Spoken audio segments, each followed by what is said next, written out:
Assalamualaikum warahmatullahi wabarakatuh. Shalom,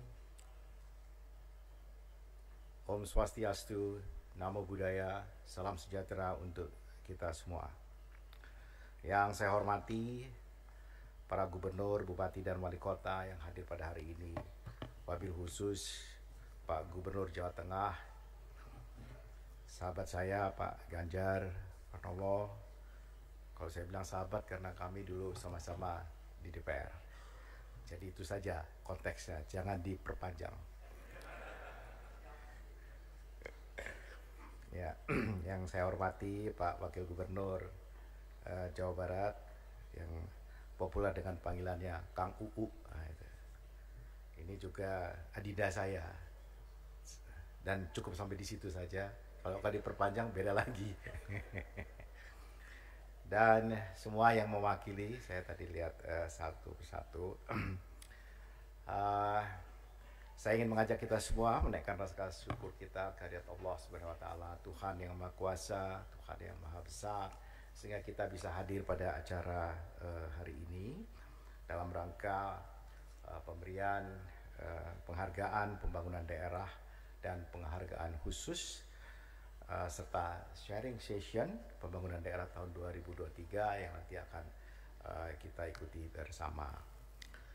Tadi telah disampaikan maksud dari PBD ini yang senantiasa kita gulirkan setiap tahun, dan ada juri-juri bukan hanya dari Bappenas, Pak Bagub, tapi juga dari luar Bappenas. Dan utamanya sebenarnya kita ingin mendapatkan satu pengalaman dari daerah, utamanya inovasi dalam development policy, ya. Jadi kebijakan-kebijakan pembangunan yang dikembangkan di daerah, yang tentu berdasarkan skala di daerah, berdasarkan skala masalahnya, berdasarkan skala kapasitas yang ada, baik dalam hal pembiayaannya, baik dalam hal ASN yang tersedia dan birokrasi yang ada dan seterusnya.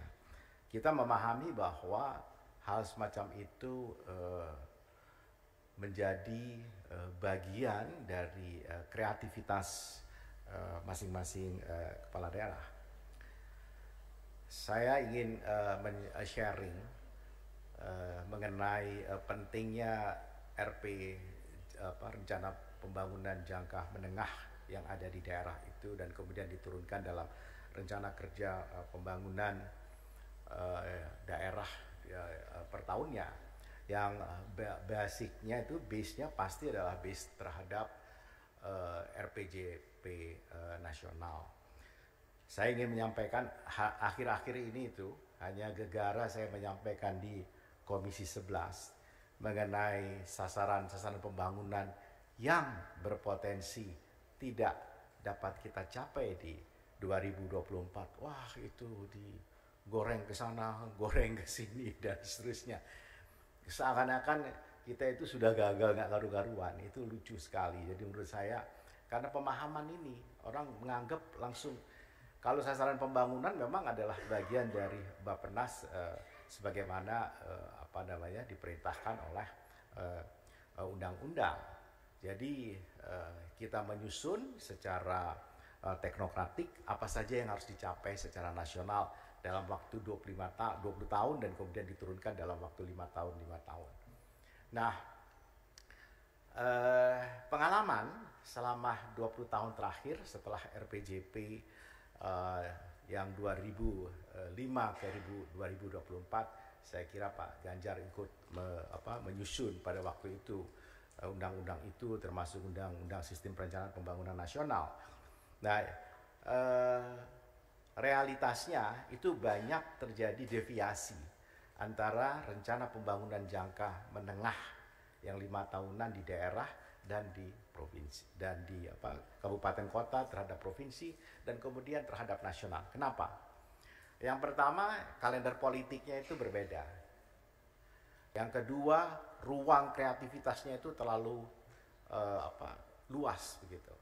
Jadi seakan-akan kita berada dalam wilayah yang sempit seperti itu. Padahal ada patokan-patokan nasional yang harus dicapai, seperti misalnya sasaran visi Indonesia yang sedangkan kita susun dalam 2045 ini. Ini kan milik kita semua, milik bangsa gitu. Dan kita semua harus sama-sama ke sana. Berdasarkan pengalaman itu, kami menyusun yang ke depan ini agar nanti RPJM daerah, RPJMN, dan juga RKP masing-masing itu bisa sinkron. Karena kalau sinkron, maka bisa nyekrup, maka kapasitas yang ada itu bisa maksimum, dan kemudian juga kemampuan-kemampuan yang kita miliki itu juga bisa sama-sama kita gunakan dengan baik. Jadi kalau sumber dayanya itu sudah terbatas, lalu dipakainya tidak sinkron, saya kira luar biasa. Saya kasih contoh, seringkali saya sampaikan. Misalnya kami menyusun, kita harus punya yang diarahkan oleh Bapak Presiden, kalau kita ingin menaikkan produksi pertanian, dalam hal ini adalah padi dan beras. Salah satu persoalan di kita adalah irigasi teknis yang tidak tersedia. Nah, sumber dari irigasi teknis yang tidak tersedia itu ada di bendungan. Ketika dibangun bendungan itu pada tempatnya misalnya, lalu ini kan harus dijemput dengan pembangunan irigasi teknis yang di bawah, tersier, kuarter, yang menjadi bagian dari tanggung jawab kabupaten. Ada yang menjadi bagian tanggung jawab dari provinsi. Nah, nasional di irigasi primernya dan seterusnya. Ini kan kesatu paduan ini yang kita inginkan. Demikian juga dengan jalan-jalan, misalnya jalan-jalan nasional itu tentu mesti ada jalan feedernya kabupaten kota, dan kami memotret misalnya jalan-jalan, orang kan suka lihatnya itu di luar Jawa. Padahal di dalam Jawa ini, Pak Gubernur pasti tahu, kalau utara selatan kita sudah bangun, yang itu adalah di tengah ke utara dan tengah ke selatan. Itu banyak sekali yang membuat deliverynya juga nggak pas, jalan nasionalnya bisa kita nikmati, tapi jalan untuk menghubungkan dua jalan nasional itu bisa sejam dilewatin, 2 jam kita lewatin. Padahal kalau jalannya mulus 10 menit.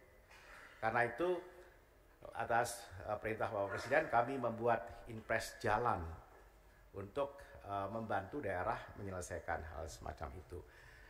Itu saya kira yang paling penting dalam RPJ yang akan datang ini. Harapan kami adalah terjadi sinkronisasi seperti itu. Saya kemarin memberi contoh tentang stunting. Itu stuntingnya juga digoreng, Pak Gubernur.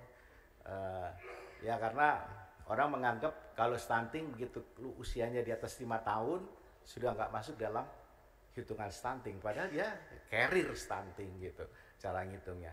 Tapi bukan itu. Ada daerah-daerah yang memang mengalokasikan untuk stunting itu ya seadanya, karena pertama mungkin anggarannya terbatas, tapi juga ada pandangan bahwa ini kan target nasional, targetnya pemerintah pusat, targetnya Pak Jokowi, bukan kita.